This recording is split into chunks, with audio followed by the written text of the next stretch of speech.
Joining us now to discuss the latest developments of the week is Amotz Asa-El, a columnist at the Jerusalem Post. Amotz, thanks for joining us. So the Prime Minister has gone to Russia, and despite Israel's request, Russia continues to support Iran. It supplied them with the S-300s. It helps them with its nuclear program. Why should we expect anything out of this Netanyahu visit?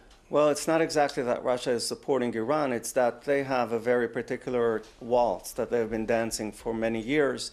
But that relationship is far from smooth and ideal. And now Netanyahu rightly detects a common cause between this newly imperially present Russia and Israel's needs. And this is in terms of what will happen on the Syrian coastline. The Iranians have made it plain that they want to establish their naval presence. And in this way, they would they would complete the process of stretching continuum between Tehran and the Mediterranean.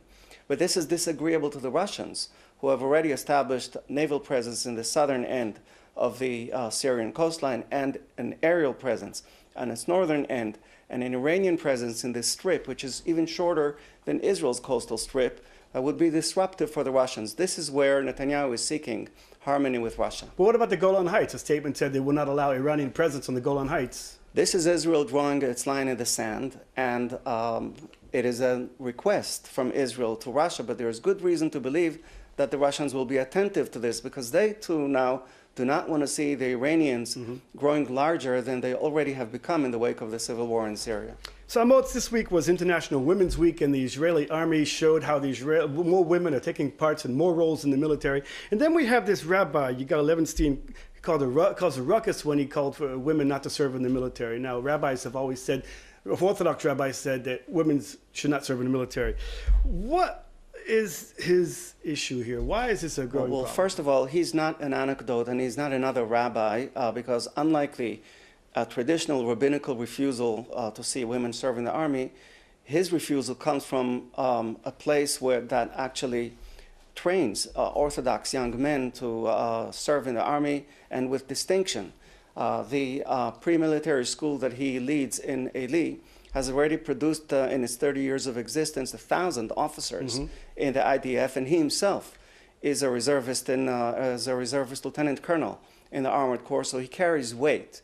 And in terms of what motivates him, he comes not exactly from modern Orthodoxy, but from its right wing, the nationalist Orthodox camp, which is opposed to women's service. But the reality down in the field is that observant women increasingly do serve in the army in spite of the rabbinical restrictions. Is this a sign of frustration on his part, that more and more roles are being opened to women? In my view, it is, yes. And vocal though his statement was, it was actually meant inwards towards the women of his own camp, and I think it's going to be ineffective. So yesterday, the Knesset passed the Muazins bill, the preliminary bill, which Jordan has warned violates the peace treaty. Now, what is the imperative now? What's the rush and the rationale behind this? Well, there is a local or municipal level problem, especially in Jerusalem, along the same line between the Arab and Jewish parts of the city, where Muazins, especially before dawn, really are vocal and lastingly so, and in a way that at least residents interpret as provocative and deliberately such.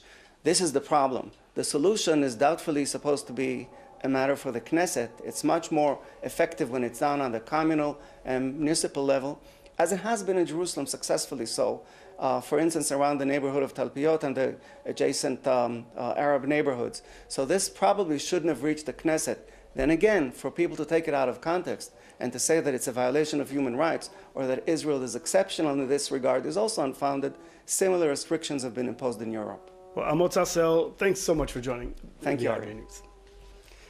The viability of a